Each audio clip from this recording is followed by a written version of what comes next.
இன்றைய ஞாயிறு வழிபாட்டுக்குரிய நற்செய்தி வாசகம் திருத்தூதர் மத்தேயு எழுதிய தூய நற்செய்தியிலிருந்து வாசகம். அதிகாரம் 2, இறைவார்த்தைகள் 1 முதல் 12 முடிய. ஏரோது அரசன் காலத்தில் யூதேயாவில் உள்ள பெத்லகேமில் இயேசு பிறந்தார்.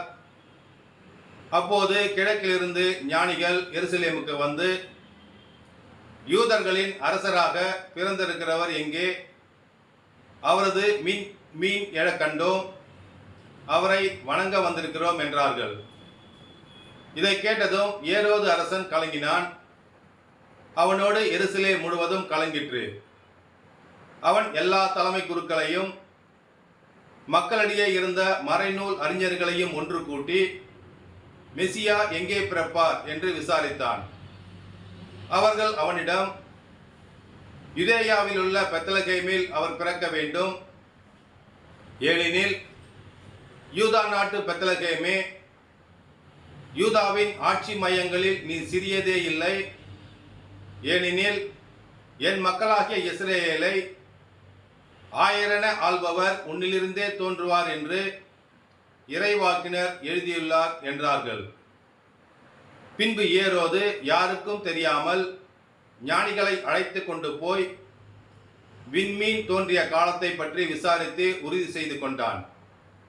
மேலும் ஏரோது, நீங்கள் சென்று குழந்தையை குறித்து திட்டவட்டமாய் கேட்டு எனக்கு அறிவியுங்கள், அப்பொழுது நானும் சென்று அக்குழந்தையை வணங்குவேன் என்று சொல்லி அவர்களை அனுப்பி வைத்தான்.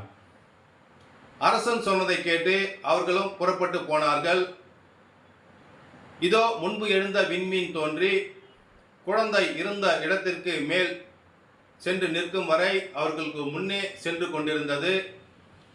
அங்கே நின்ற விண்மீனை கண்டதும் அவர்கள் மட்டில்லா பெரு மகிழ்ச்சி அடைந்தார்கள்.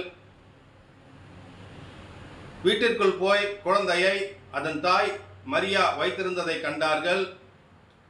நெடுஞ்சான் கிடையாய் விழுந்து வணங்கினார்கள். தங்கள் பேழைகளை திறந்து பொன்னும் சாம்பிராணியும் வெள்ளை போலமும் காணிக்கையாக கொடுத்தார்கள். பின்பு ஏரோதிடம் செல்ல வேண்டாம் என்று கனவில் அவர்கள் எச்சரிக்கப்பட்டதால் வேறு வழியாக அவர்கள் நாடு திரும்பினார்கள். ஆண்டவரின் அருள்வாக்கு. கிறிஸ்துவே உமக்கு புகழ்.